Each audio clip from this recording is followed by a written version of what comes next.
इतकी सगळी व्यवस्था तुम्ही सर्व सहयोगाने म्हणून केली ते बघून असं वाटतं की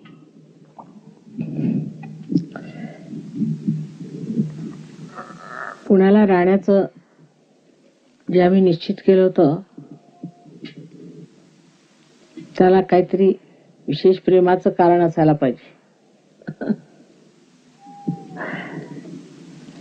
तशी अनेक कारणं आहेत, पण मुख्य मला असं वाटतं तुम्हा लोकांच्या प्रेमाच्या ओढीनीच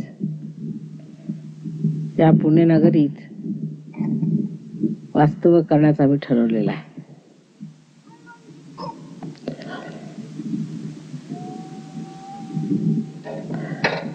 एकंदरीत ते जागा मिळणे, त्यात कार्य होणे वगैरे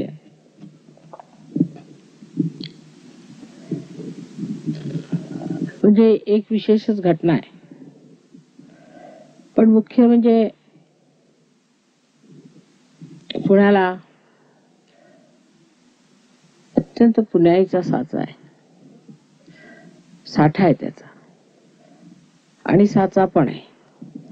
इथे मनुष्य पुण्याईत घडवली जाऊ शकतात, पण अनेक इथे उपद्रव झालेले आहेत आणि ते उपद्रव होणारच. कारण जेव्हा माणसं पुण्याईत घडवली जातात तेव्हा त्यांच्यावरती आघात करायला सुद्धा आसुरी विद्या ही सगळीकडे कार्यान्वित असते. विशेष करून अशा ठिकाणी इथे काहीतरी पुण्य घडवलं जातं.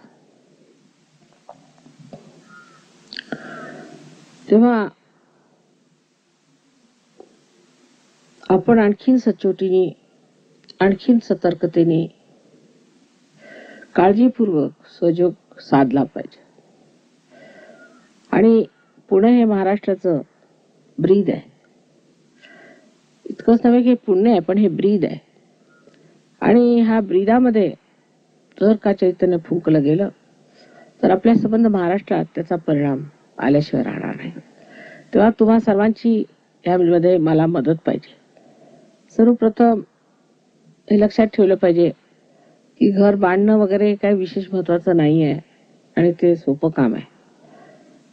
पण या घराबरोबरच पुण्यातले सहयोगी सुद्धा बांधले गेले आणि त्यांना सुंदर स्वरूप आलं तर मला फार आनंद होईल. ही एक फार मोठी गोष्ट आहे की आज इथे आपण भूमिपूजनाला आलो. सगळे एवढे संत साधू आलेत, भूमिपूजन करत आहेत आणि ह्या भूमिपूजनाचा लाभ अनंत काळापर्यंत लोकांना मिळणार आहे. तेव्हा आजचा जो विशेष समारंभ आहे त्याला एक विशेष फार मोठी अशी मला वाटतं महत्वाची बाजू आहे, ती सांभाळली पाहिजे. तुमच्या आधारावरच सहयोग उभा आहे. कालच मी बोलताना म्हटलं की आता थोडी त्यागाची सुद्धा तयारी केली पाहिजे. अजूनपर्यंत सहयोगाचे नुसते आपण फायदे बघत गेलो. हर तऱ्हेचे फायदे आहेत. सहयोगात पैशाचा फायदा आहे, नोकरीचा फायदा आहे, तब्येतीचा फायदा आहे, त्याच्यानंतर सगळ्यांची आपली नाती होती ठीक होतात, लग्न होतात, पुष्कळशे प्रश्न एकदमच सुटून जातात. पण मुख्य प्रश्न असा आहे की आपली काय प्रगती झाली, आपण त्यातनं जे मिळवलं ते सगळं बाह्यातलं आहे, आतलं आपण किती मिळवलं त्यासाठी त्यागबुद्धी पाहिजे. पण बहुतेक लोक बुद्धीलाच त्यागून देतात. त्यामुळे प्रश्न असा आहे की त्यांच्या पुढे कोणती गोष्ट मांडली म्हणजे ते प्रत्येक ह्या दृष्टीने विचार करतात की याच्यात आम्हाला कोणता लाभ होणार आहे. अजून सुद्धा पुष्कळ सहयोगी असे त्यासाठी सहयोगात आलं म्हणजे आपण थोडे पैसेच कमवून घेऊ, नाहीतर त्यांनी हा लाभ होईल तो लाभ होईल. तेव्हा दृष्टी कोती ठेवली तर कोतच होणार आहे सगळं. एकंदरीत हे जे काही आहे आणि झालेलं आहे त्यात सर्व परमेश्वरी हात आहे आणि परमेश्वरी कार्य आहे. तेव्हा जरी बाहेर दिसायला एक घर वगैरे आपण बांधतोय तरी प्रतीक रूपाने जाणलं पाहिजे की फार मोठी गोष्ट आपण इथे बनवलेली आहे. कारण संबंध जागतिक जे केंद्र आहे सहयोगाचं ते पुण्याला होणार आहे.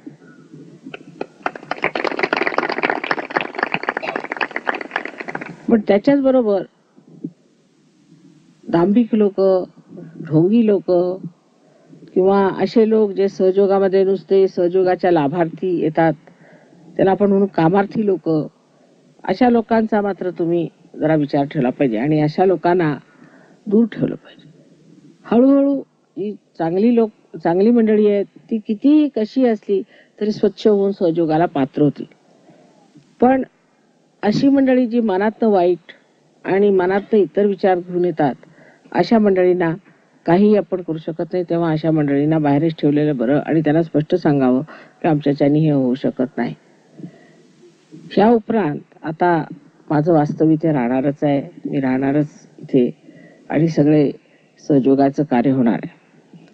फक्त सांगायचं असं आहे की हे घर आम्ही बांधतोय ते आमच्या साहेबांच्या पैशांनी आणि त्यांच्या मिळकतीने बांधतोय आणि त्यामुळे इथे जर त्यांना त्रास झाला तर ते इथून उठून दुसरीकडे निघून जाते. सहयोगाने हे लक्षात ठेवलं पाहिजे की माताजींना त्रास नाही दिला पाहिजे. आता प्रत्येकाला आम्ही दर्शनाला आलो, आता ही काही देऊळ नाही आहे, जिवंत मनुष्य आहे ना.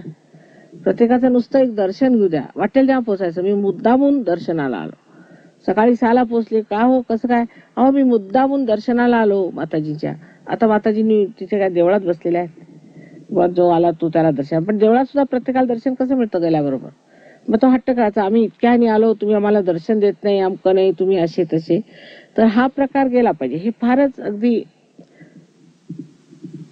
निम्न श्रेणीतली गोष्ट आहे. कारण आपल्याला हे समजतच नाही की माताजींचं कार्य काय आहे, त्या केवढ्या त्याच्यात व्यस्त आहेत, आपण आपला त्यांच्यावर काय अधिकार आहे. प्रत्येकाला असं वाटतं की माताजींच्या प्रत्येक क्षणावर आपला अधिकार आहे, त्यांचा संबंध टाइम म्हणजे आपलाच आहे. तेव्हा आपला टाइम आपण माताजींना दिला पाहिजे, माताजींचा टाइम नाही घेतला पाहिजे लोकांना. जो तो येऊन दारात उभा राहतो, म्हणजे मला अगदी घाबरायला होऊन जातं. सगळे दारात उभे, दाराच्या बाहेर निघण्याची सोय नाही, तर इकडे कुणी फिरकायचं नाही. जो खरा सहयोग असेल तो मला त्रास देणार नाही, ही पहिली ओळख आहे. जो मनुष्य माझ्या पायाला धरून जोराने डोकं रगडतो, तो का रगडतो मला समजत नाही, पण तो काही खरा सहयोगी नाही, उलट खोटा सहयोगी आहे की जो नुसता असे पाय धरून आणि डोकं रगडत असतो. दुसरं, मी बसले असताना डोळे मिटण्याची काही गरज नाही, पण पुष्कळ लोक डोळे मिटून बसतात. त्याचं मला मोठं आश्चर्य वाटतं. डोळे मिटण्याची काय गरज आहे? किंवा मी बसले असताना फोटोला नमस्कार पहिल्यांदा करतात, मग मला नमस्कार करतात. तर म्हणजे असं की माणसाने विचारही ठेवला पाहिजे आणि दांभिकपणा नसला पाहिजे. दांभिक माणसं लगेच लक्षात येतात. तेव्हा ढोंगी दांभिक लोक आहेत त्यांचं डोक्यावर बसवायचं नाही, कारण त्यांचं हे इतकं मोठं आहे, त्यांचा एवढा मोठा कारखाना असेल, आम्हाला काय त्याचं. एवढे कारखानदार झाले, कुणी काही तुम्हाला काही दिलं का, त्यांनी काही मदत केली का, म्हणून यांच्याजवळ एवढे पैसे आहेत, माताजी हे असे आहेत, काही नाही, नुसते अप्पलपोटे लोक आहेत. तेव्हा ज्यांना धर्म हवा असेल, त्यांना परमात्मा हवा असेल, अशाच लोकांनी सहयोगात यायचं. मग ते जरी मोजके 10 असले तरी चालतील, कारण परमेश्वराच्या साम्राज्यात सुद्धा जागा कुठे, आता फार कमी जागा आहेत. तेव्हा त्यात किती लोक बसणार हे परमेश्वराने ठरवायला पाहिजे. नसते उपटसुंब बसवायला काय परमेश्वर आपल्यासारखा नाही, त्याला फार अक्कल आहे. नसते बाजार बुणगे बसवायला तो काही तयार नाही, तर त्याला अशी मंडळी पाहिजे जी खरी अस्सल आहे. हे सगळे बाजार बुणगे इकडेच पडून राहणार. म्हणून अशा लोकांची दोस्ती केली पाहिजे, अशा लोकांना बोलवलं पाहिजे, अशा लोकांची मैत्री केली पाहिजे, ज्या लोकांमध्ये खरोखर परमेश्वराची आवड आहे आणि जे उच्च पदाला जाऊ इच्छितात. आणि परत सांगते की त्याग हे केला पाहिजे. त्याग करणं फार जरुरी. ह्या स्थितीला आल्यावरती काही ना काहीतरी त्याग केला पाहिजे. आणि त्यात म्हणजे लहान लहान गोष्टीमध्ये नाही राहिलं पाहिजे. आता मी म्हटलं की पाषाणला आपण जमीन घेऊ किंवा कुठे घेऊ, तर लोक म्हणतील की नाही बाबा तिथून दूर पडतात. तर हे किती दूर आहे आम्हाला? मी तर साहेबांना सांगितलं सुद्धा नाही की जंगलातच घेतलंय म्हणून. बांधून बिंदून झाल्यावर तिथे आता काय बोलणार मग ते बिचारे. पण अगदी आम्ही इतक्या जंगलात कधी राहिलो नव्हतो, पण आता तुमच्यासाठी म्हणून जंगलात जागा मिळाली तर जंगलात येऊन राहतोय. तसं प्रत्येकाने लक्षात ठेवलं पाहिजे. जर माताजी इतकं ह्या वयामध्ये इतकं जर करतात तर आम्हाला प्रत्येक गोष्टीत सोय असली पाहिजे, असं असलं पाहिजे. त्या सहयोग म्हणजे काय, प्रत्येकासाठी एक अवलंबन असलं पाहिजे. अवलंबन असलं पाहिजे की सहयोग आहे, अवलंबन आहे. आम्ही सहयोगात आलो ना माताजी, मग आता आमचं असं करून द्या, मग माझ्या मुलाला ठीक करून द्या, मग माझ्या बायकोला ठीक करून द्या, मग माझ्या सगळ्या खानदानाला ठीक करून द्या. हे सहयोग म्हणजे एक खैराती हॉस्पिटल असं दिसतंय. तेव्हा तुम्ही आधी जी थोडी मंडळी आहेत त्यांनी सहयोगाबद्दल पूर्ण कल्पना करून घेतली पाहिजे, आणि तुम्ही जर खंबीर झालात तर आपण सगळ्यांना ठीक करू शकतो. आज इतका चांगला दिवस आहे. आज परत विनायक चतुर्थी आहे, आजची फार सुंदर आहे आजचं. आणि एक विशेष काहीतरी त्याच्यामध्ये होतं, आहे का पंचांगात एक आज विशेष योग आहे असं लिहिलेलं आहे. तेव्हा आजचा दिवस फार छान आहे, आणि ह्या दिवशी आपण एवढ्या शुभ कार्याला लागलोय. आणि आमचं वानप्रस्थाश्रम सुरू झाला असं दिसतंय आता. हे वानप्रस्थाश्रमाच्या गोष्टी आहेत.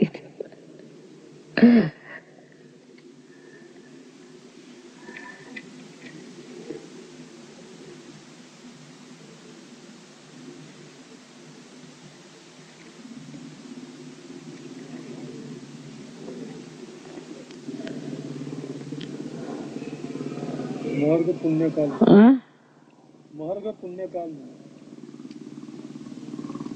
मार्ग मार्ग पुण्यकाल, मार्ग महर्ग बघितला. मी आत्ताच म्हटलं तुम्हाला, महर्ग पुण्यकाल केवढा मोठा मुहूर्त आहे. महर्ग म्हणजे काय झाला, अर्घ म्हणजे महर्घ, अर्घ, अर्घ म्हणजे पाणी घालणे, अर्घ देणे, अर्घ देणे. आता हे तुमच्या जमिनीला पाणी दिलं पाहिजे, तुम्हाला पाऊस आला पाहिजे, सगळी काही व्यवस्था केली पाहिजे. पण आपण पात्र असायला पाहिजे, सहयोगी पात्र आहेत की नाही हे बघितलं पाहिजे. जरा सुद्धा तसदी न घेताना सहयोग जमला तर बरं, आणि जेवढं काही घबाड मिळेल तेवढं घ्यावं.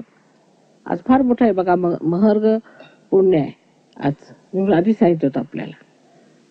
तेव्हा आजचा विशेष दिवस आहे. सगळ्यांनी इतका मला आल्हाद दिला आणि आनंद दिला, आणि इथे आले तुम्ही, इतका त्रास घेतला, तसाच सहयोगासाठी सगळ्यांनी त्रास घ्यावा अशी मी हात जोडून विनंती करते.